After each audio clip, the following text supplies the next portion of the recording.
channel.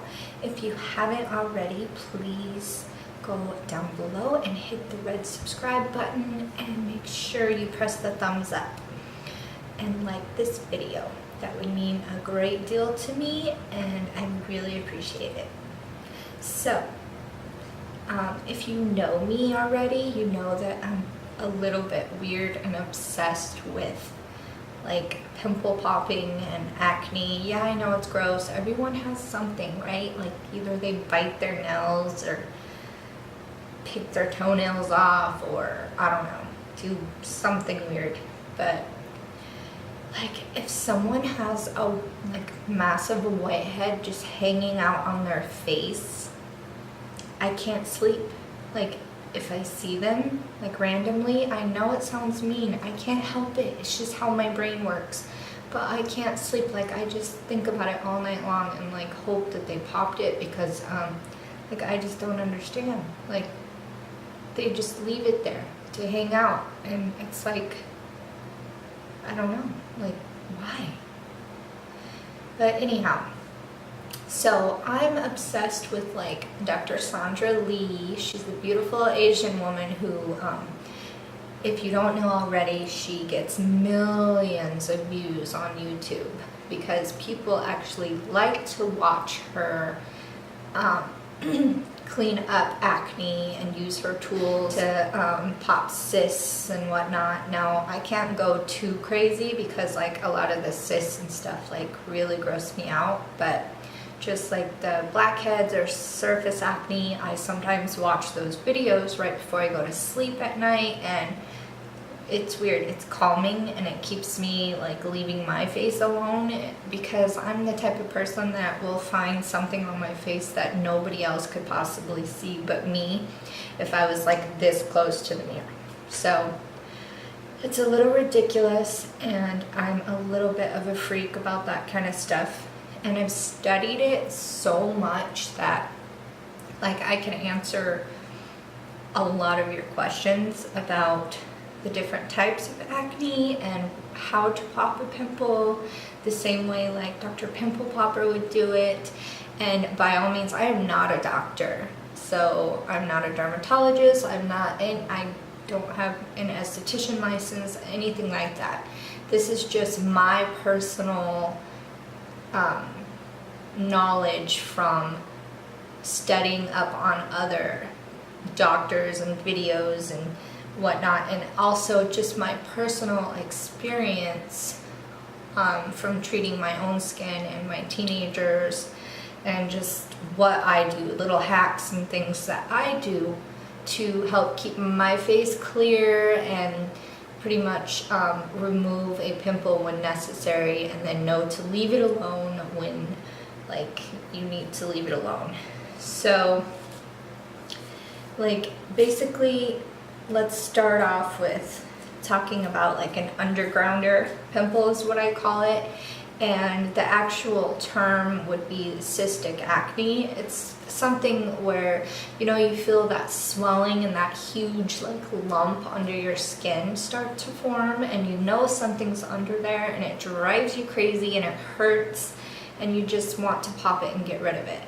But the truth of the matter is it's so deep under the skin that if you try to go after it, you are going to leave scars. And like, have you ever just picked at a zit too much, and when you get done, you're like, oh my god, I can't go out in public.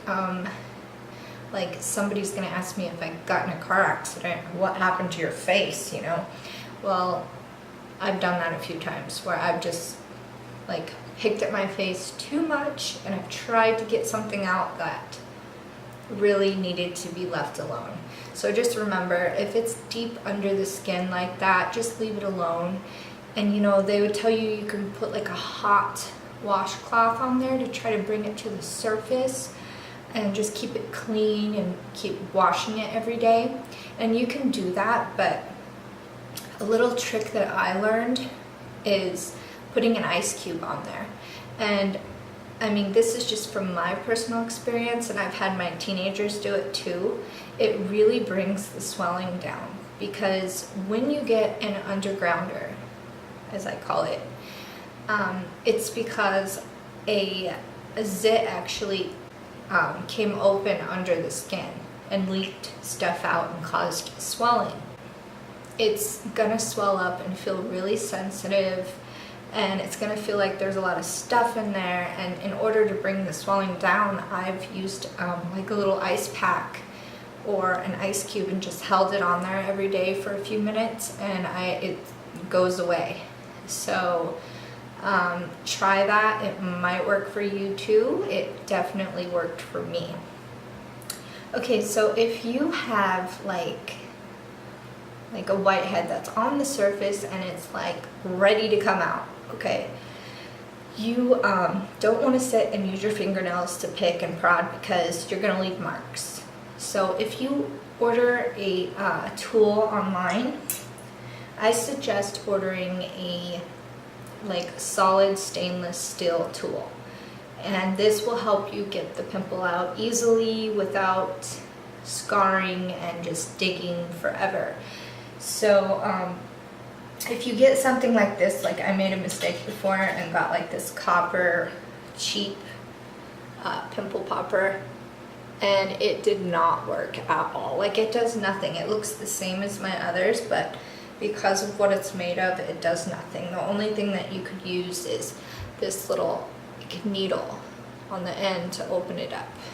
And so my favorite one, the one that works the best, is just this solid stainless steel one with the little circle on the end. Let's see if you can see that. And this is like a little cupped one for like, it's supposed to be for like blackheads and stuff, the really small ones. So let's see if it'll focus.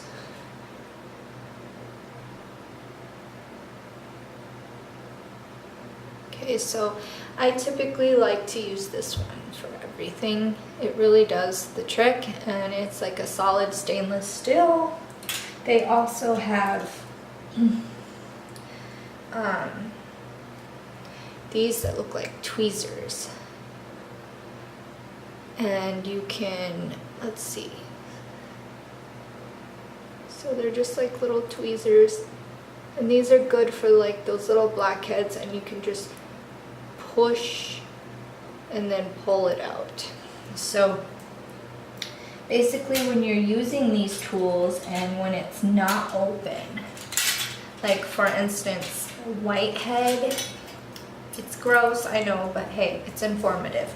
But a whitehead is white because it hasn't been oxidized, so it hasn't been exposed to the air. And a blackhead gets dark because it's been exposed, so it's open to the air, and that's why it darkens. So for like a blackhead, you usually don't have to open it, and you can sometimes just get it out by pushing a little bit, and you can use either one of the tools I just showed you. But when you have a whitehead, you need to, it's best, and Dr. Oz has a clip you can look up online on how to do this, and this is pretty much how he described it. But you use like a little, some of these tools, and excuse my nails, I need to get them done, and I can't get all of them off, so I just have to look crazy right now. But so the end, on some of the ends of these, they have like a little needle point, and I will take pictures of these when I'm done for you to look at.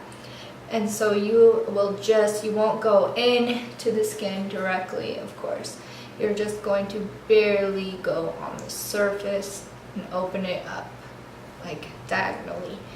And once you do that very carefully, then you can take your tool. Here's another tool I don't think I showed you. This has a really good needle on the end, and it's nice solid stainless steel. So it's a lot like the ones that Dr. Pimple Popper uses, aka Sandra Lee. So when you go, after you open it up with that needle, and remember, don't go directly in, just barely go on the surface. Then you're gonna put this over your blemish, like so, and you're gonna wiggle back and forth, slowly increasing the pressure until it comes out. And if it's just not coming out and you're starting to make it look really red and you know, you're causing marks that you're unsure if they're gonna scar, leave it alone and try exfoliating the skin and just softening it up with some warm water and a rag and some face wash, and just try to like let it soften up, and then it'll come to the surface more and be easier to pop. And you can also, if you have a lot of them, you can go to your dermatologist and you can get a special formula to spot treat those that will also soften them up so they can come out easier. And but you can order these online and do this from home. You don't have to go in and get it done. If you just get like one or two here and there, and or you just have some blackheads that you want to clean out on your nose or your chin, then you can order these and do this yourself. But if you have severe acne, cystic acne, things like that, you definitely should go see a dermatologist and get treated, because they have creams and oral medications, and they can help you so you can feel better quickly. But as for me, you know, I don't have an issue like that. I just have the occasional issues like a lot of people, and I can do it myself. And what's important is that you wash all of your makeup off, because you don't want to start digging into your face with makeup on. You're gonna shove all that makeup into your pores, and it's gonna break out even worse, and it's just not a good idea. So you want to wash all of your makeup off, and you know, soften your skin with a little bit of face wash that you like to use, and then you can try to clean out your blemish. And you also want to keep your tools clean, so use a little bit of alcohol and cotton balls and just like wipe off the ends before you start using it again, because it's important to keep everything clean when you're opening up that skin and trying to get rid of that blemish. So remember, when it's deep under the skin, leave it alone. Try some ice cubes. If you feel like it's like getting close to the surface, you can use a hot washcloth to try to bring it out, but I would first recommend the ice cube because it works for me and it's worked for my teenagers, and it's just a little hack that I learned. So I hope this information helped you guys out today and was a little bit informative. And please make sure you press that thumbs up and subscribe. Thanks, guys.